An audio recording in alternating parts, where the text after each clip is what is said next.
Minutes lang po. Ayan. Makasaysayang... napagod ako. Naghahanap ako ng tubig. Makasaysayang gabi po sa ating lahat. Medyo paggabi na po. So ang paksa ko po ay kasaysayang pangmadla at historiografiyang inklusibo. Ang pamana ng Philippine Centennial, wala nung laman, 1998. Mga kaibigan, sino po ba ang buhay na dito noong 1998? Ayan. Marami pa. Naalala po ba natin? Meron na ba tayong kamalayan na may Philippine Centennial noon? Birthday ng ating bayan. Si Ma'am Minda, ma'am, nandun na ba kayo noon? Nasa NHCP na kayo? Love it.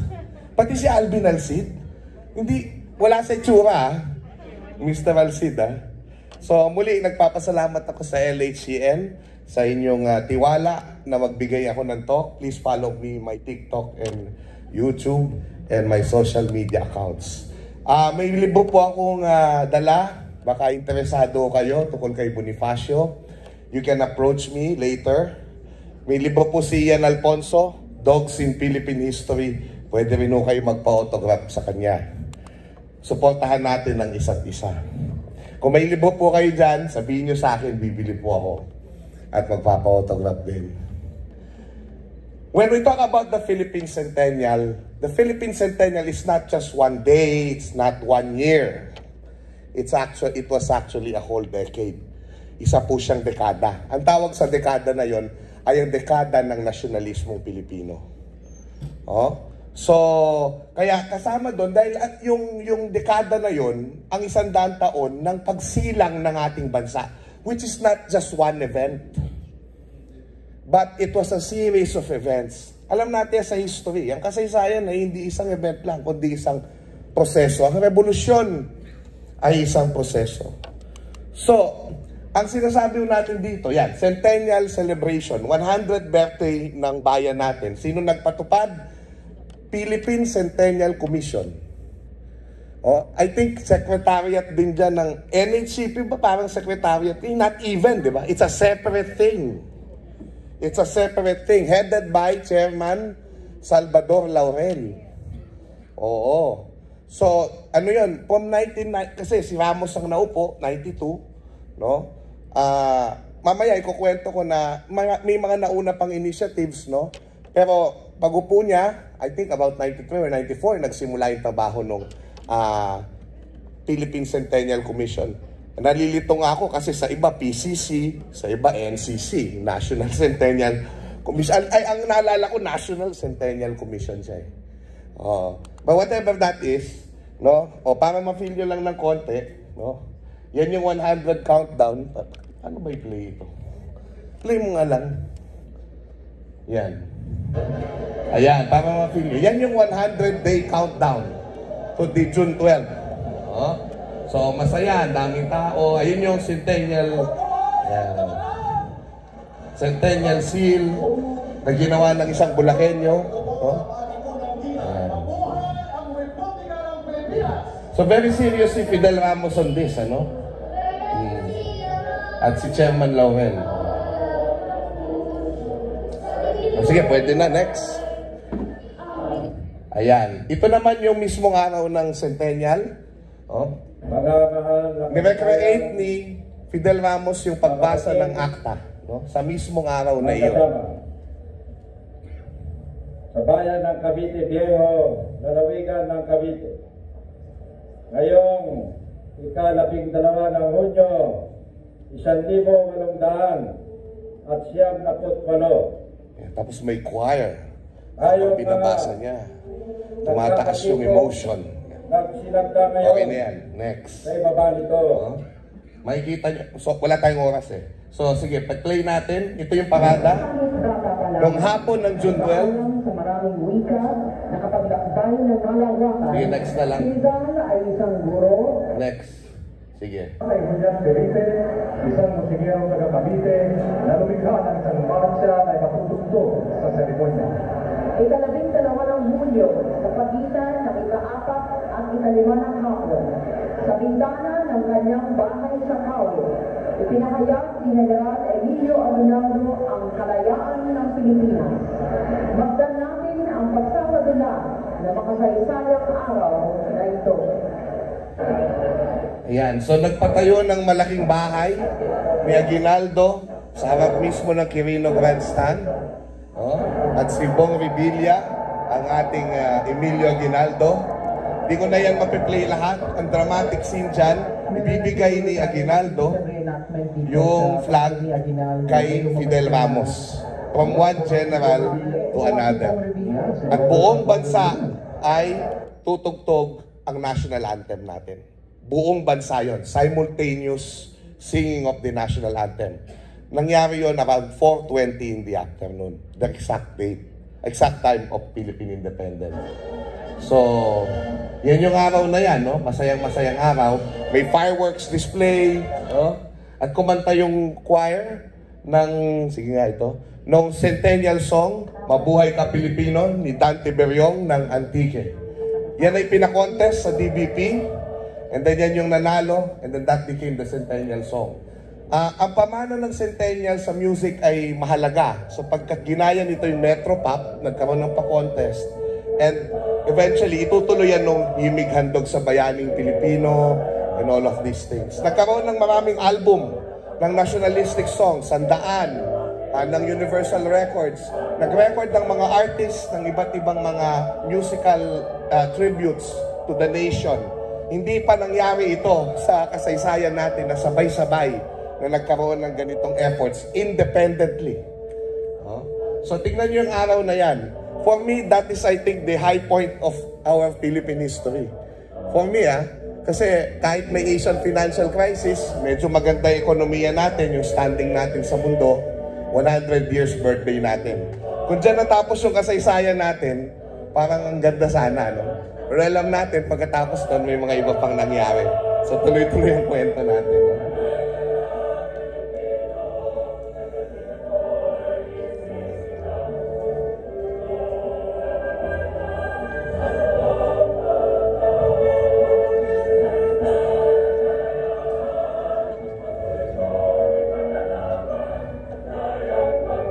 Maestro Ryan Cabiab, 1,000 voices singing in Kawit, Cavite. Yung Aguinaldo House dati, puro bahay ang harapan yan. Ano ang ginawa nila? Dinemolish nilang lahat yun.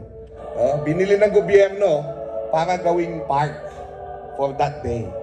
No? At ngayon nagagamit natin. Massive ang renovations ng NHCP sites related to the NHI sites related to the Centennial.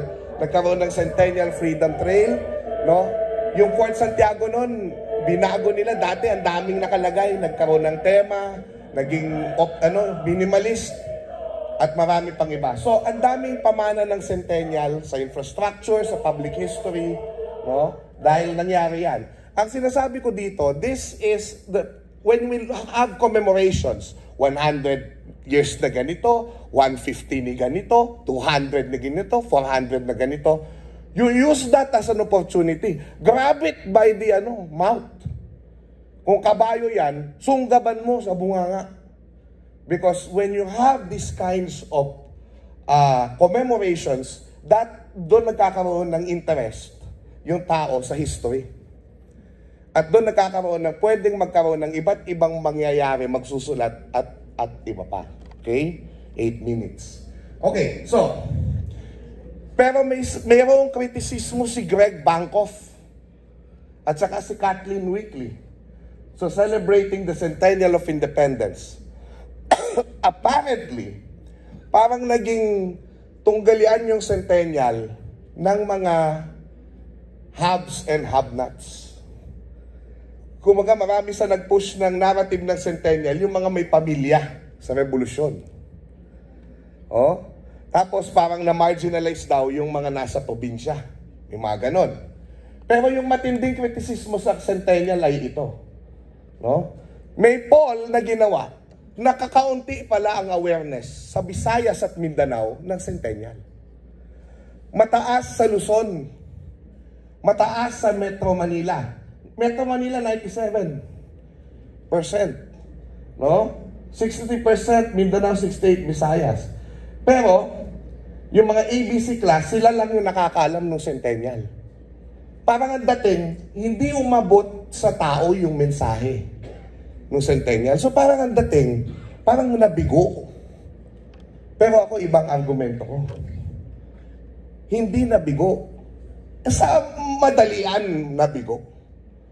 Pero ang matinding pamana ng centennial ay yung napilitan tayo na magkaroon ng sama-samang pag-uusap tungkol sa pagkabansa natin, whether we agree with each other or not. And yung legacy niyan is tangible. Mahahawakan mo. Nasa mga libraries ninyo. Kasi, nung nag-usap-usap yung mga tao, ang sipag-sipag nilang gumawa ng proceedings. Di ba tayo minsan nag-uusap tayo, tapos wala na, tapos na yun, di ba? At yung mga proceedings na yun, yun yung pamana ng centennial. Because those proceedings and other things will eventually change how we talk about history in the next 20 years or so. Okay? 11 minutes. Okay. So may 9 minutes pa ako. Okay. Yung centennial, thank you po. Sarap. Madalian, mabilisan. 11 minutes. Okay.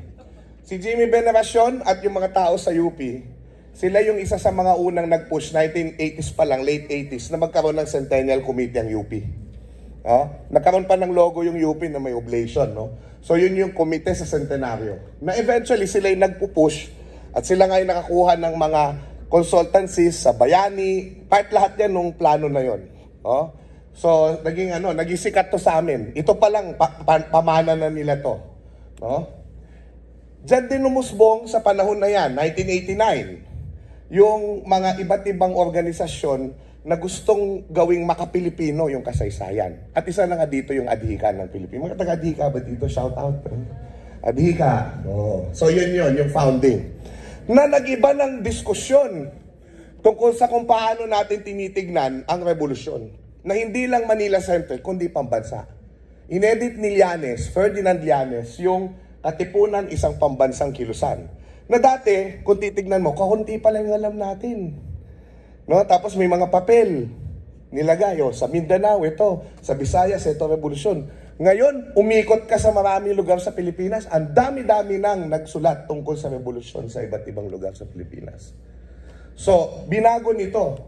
No? At makikita niyo ang librong yan sa aking library sa collection sa Valenzuela City Library. Sinulat din ni Gani Medina yung matitindi niyang mga aklat ng makakapal tungkol sa himagsikan. Kasabay nung mga sinusulat din ni Manuel Calahero nung bata-bata pa siya.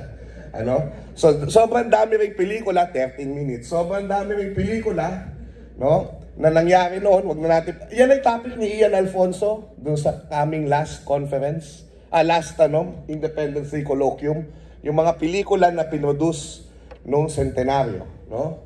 So marami yan. Si Ambeto Campo, nagkaroon siya ng panahon niyon nung kanyang kasagsagan sa Looking Back series, pero gumawa rin siya ng 100-day countdown sa Philippine Daily Inquirer na inipon niya sa isang napakahalagang aklat niya tungkol sa kasaysayan ng himagsikan, The Centennial Countdown, na naging 100 Stories on the Philippine Revolution.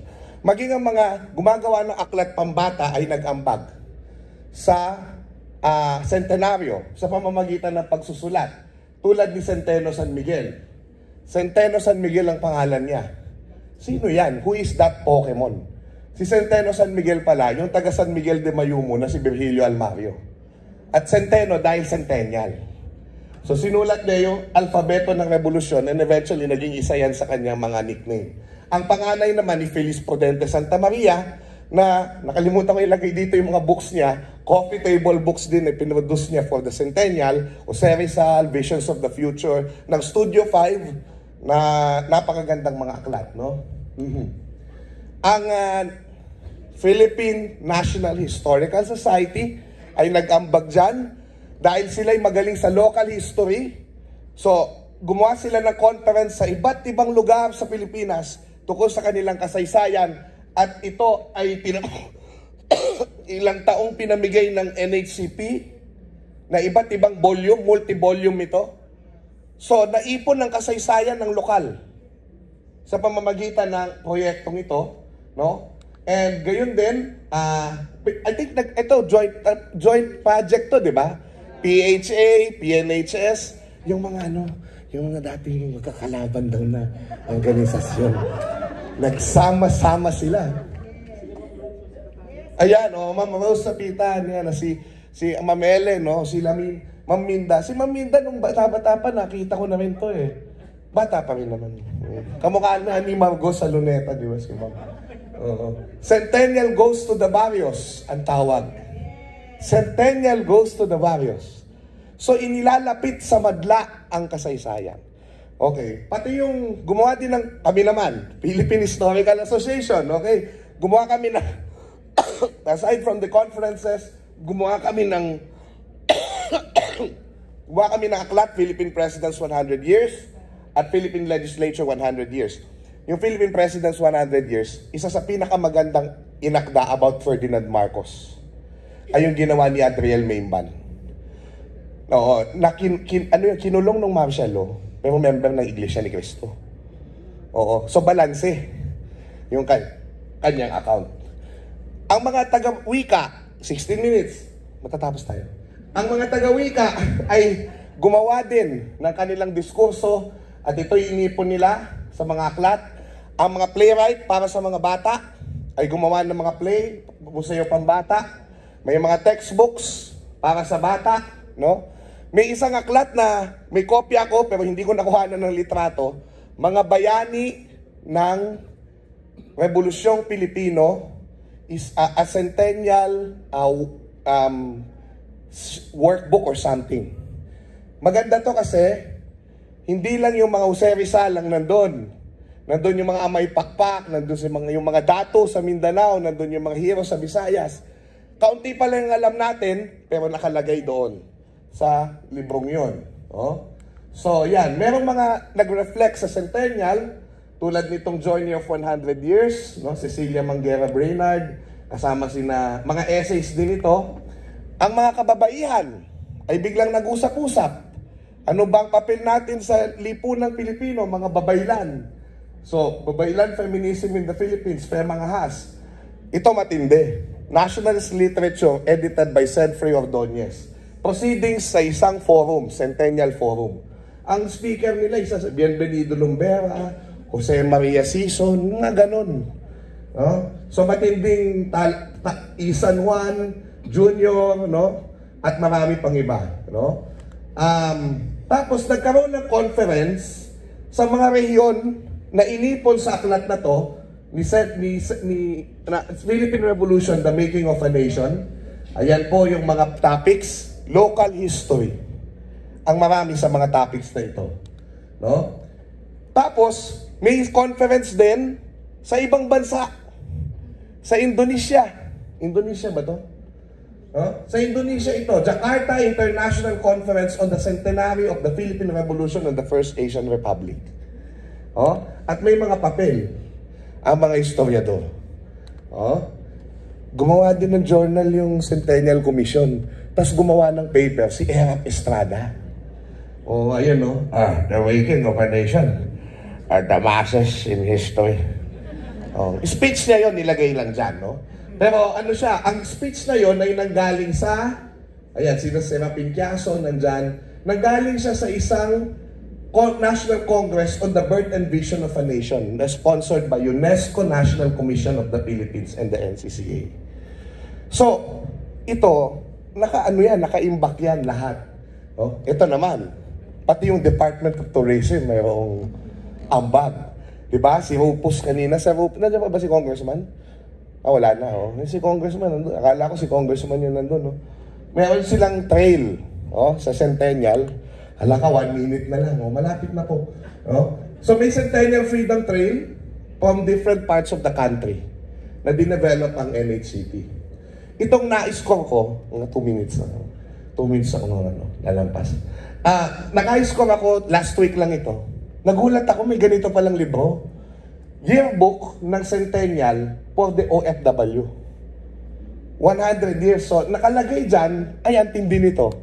Nakalagay dyan yung mga events na ginawa ng mga iba't ibang bansa, no? Sa buong mundo, oh, sa Hong Kong, sa Canada. Tapos ito pa, Centennial Recipe, Mr. Martin Yan can cook. Martin Yan can cook. Talagang makakapagluto talaga siya. Kasi can cook eh. Oh. Tapos tapos may snippets ng balita tungkol sa Centennial dito. So parang kumpleto siya na narrative halos. No? Ayan, no? Tapos isagani ni Dina, meron siyang write-up dito on Josephine Bracken. May mga serious articles on the Philippine-American War. This is a magazine na makapal. No? So ang daming pictures nung nangyari. Tapos hindi lang yung positive. Pati yung negative diniscuss. O yan, the Centennial Expo scam. Tapos sabi niya, stupid Centennial celebration. O, the stupid Centennial celebration. So, iba't ibang viewpoints yung nilagay. At yung mga militante ay may espasyo. Hindi pa daw tapos ang laban ng 1896. Okay? So, pati yung himig, no? Pati mga music, everything, malapit na po, no? May mga publications on that para makanta, nationalistic songs. At merong pa-contest ang Centennial na lumabas tong mga iba't ibang winners of the Centennial Literary Prize na supposedly dapat i-publish lahat ng UP Press.